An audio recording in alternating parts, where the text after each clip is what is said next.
part, I want to focus on something very practical: how we talk about people involved in crime. Whether you're writing an article, a podcast script, or anything else, the words you choose have consequences. You probably heard that words matter. But in crime reporting, words don't just matter, they echo, and sometimes for a lifetime.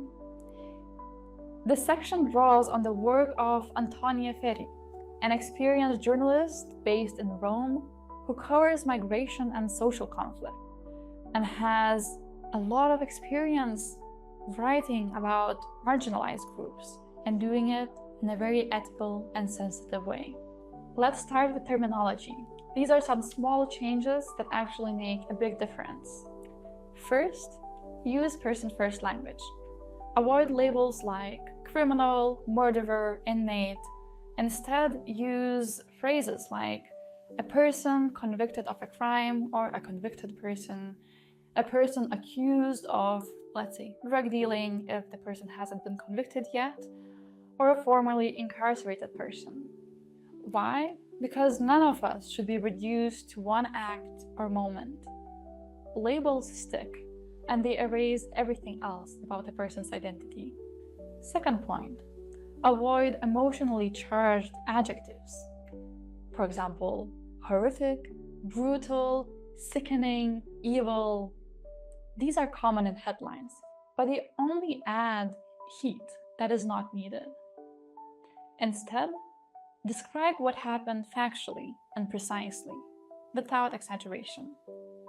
And if you want to keep people's attention, if you want to make the story engaging, use storytelling techniques, narrative, and real people's voices. Like, actually go and interview people and then use their voices to narrate a story. Don't just use loaded adjectives. Third, avoid emergency framing. Especially when I'm talking about crime, don't use words like wave, flood, epidemic. These terms make people panic. They suggest that something is out of control, and usually it's not. This language leads to fear, and fear closes down empathy. So instead, use neutral phrases like there is an increase in something, there is a pattern, there is a change in numbers, there is an ongoing situation, and similar phrases like that. And fourth, respect privacy and consider long-term consequences of the words that you use. Always ask yourself, does this person really need to be named publicly? And secondly, have I included enough context to explain but not to humiliate? There's usually a fine line here. Remember that once a story is out there, you can't take it back. So think 5 or even 10 years ahead. Be accurate and responsible with the language you use to narrate a story. And fifth, let people speak for themselves. Don't write about people, write with them.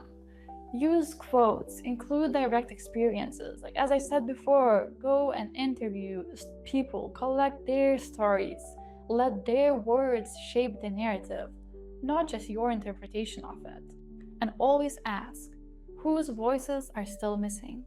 So before you publish or post something, always ask these 3 questions. First, have I used accurate, legally correct, and respectful terms and language? Secondly, is my story based on facts, and did I describe those facts without exaggeration?